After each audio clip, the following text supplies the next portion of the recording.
Toujours de sac aux vents étis, sur le port de Dieppe.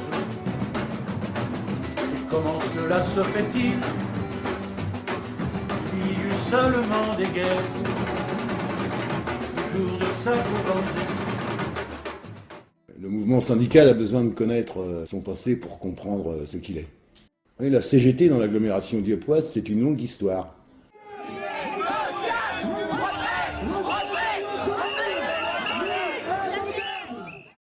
C'est une longue histoire, jalonnée de conquis sociaux, à l'exemple de la manufacture des tabacs, où le syndicat, dirigé par les femmes, notamment par la secrétaire générale du syndicat, Rosa Leroy, obtiennent 12 jours de congés payés, 24 ans avant 1936.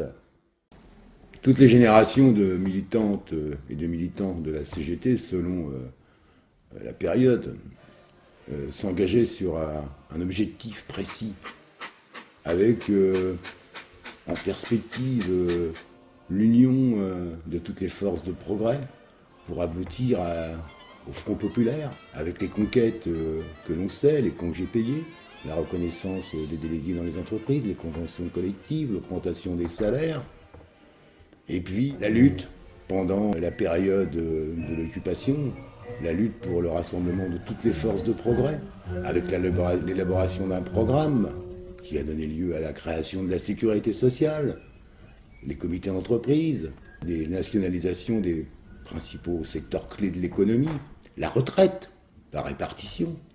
Une histoire aussi qui souligne l'importance de l'engagement des militants de la CGT dans les domaines économiques et sociaux, et qui continue de modifier le territoire.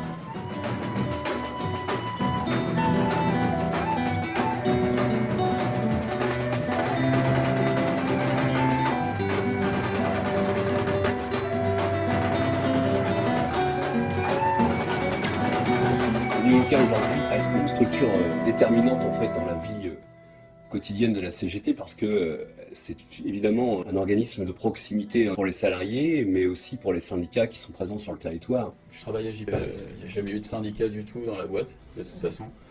Vu qu'on en avait marre de rien avoir à chaque fois, moi puis quelques salariés on a décidé de se mettre délégué du personnel et en même temps délégué syndical.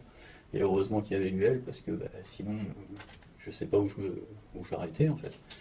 Donc avec l'UL au moins ils ont su m'orienter au niveau démarche, tout ça, et puis ils ont été négocier le protocole, et puis ils m'ont suivi dans les élections, tout ça. En même temps, on est aussi l'endroit où les salariés viennent régulièrement nous rencontrer pour expliquer toutes les difficultés qu'ils rencontrent dans leur vie quotidienne, sur leur travail, dans le monde du travail.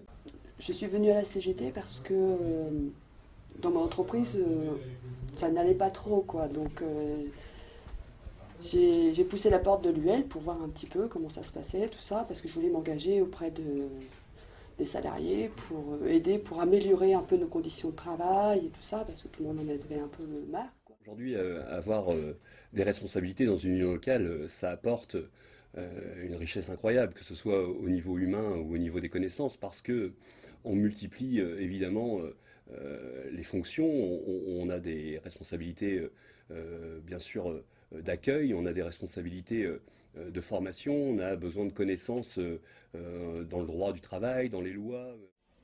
Mais bon, ce qui est dommage, c'est que les gens viennent là en général une fois qu'il est trop tard, quoi. Donc ils sont pas au courant de leurs droits, ils sont au courant de rien du tout. Alors que le patronat, lui, sait très bien, quoi. On a toute l'organisation, ça permet de... Certaines entreprises ont les moyens de faire des mouvements ou tout simplement connaître déjà leurs droits. On a la chance d'avoir des camarades qui sont impliqués très fortement dans notre union locale, une équipe de valeurs, une équipe qui est tournée vers cet avenir aux côtés des salariés pour gagner les revendications, pour gagner les nouveaux droits. Pas seulement se battre pour conserver ce qu'on a acquis, mais vraiment se battre pour en gagner beaucoup d'autres. Moi, je me suis mis dans la CGT pour défendre les salariés et me défendre moi aussi. Je me sens pas isolée du tout, non. On est un bon groupe dans l'usine et on est soutenu aussi avec l'UL. Donc, J'ai plus envie de m'investir, rien que même pour les autres, et de pousser les autres à venir nous rejoindre, parce que c'est très important, quoi. Je pense que tout le monde devrait syndiquer, quoi, parce que tous les patrons sont syndiqués.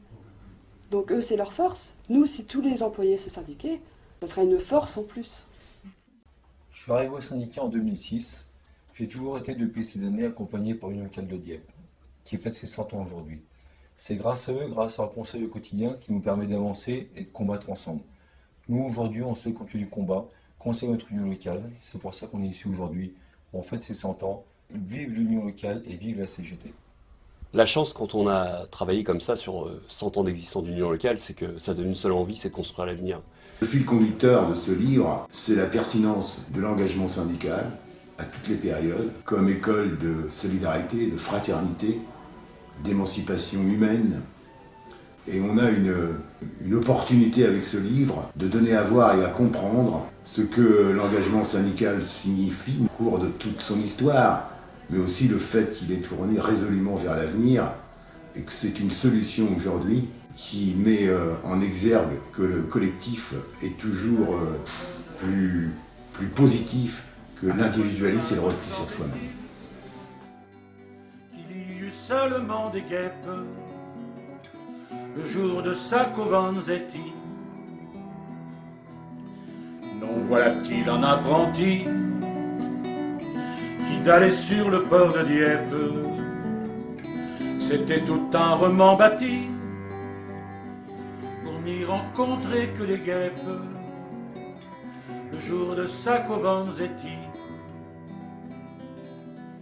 Qu'est-ce que tu croyais, petit, qu'il allait se passer à Dieppe, aussitôt venu que parti, pour n'avoir trouvé que des guêpes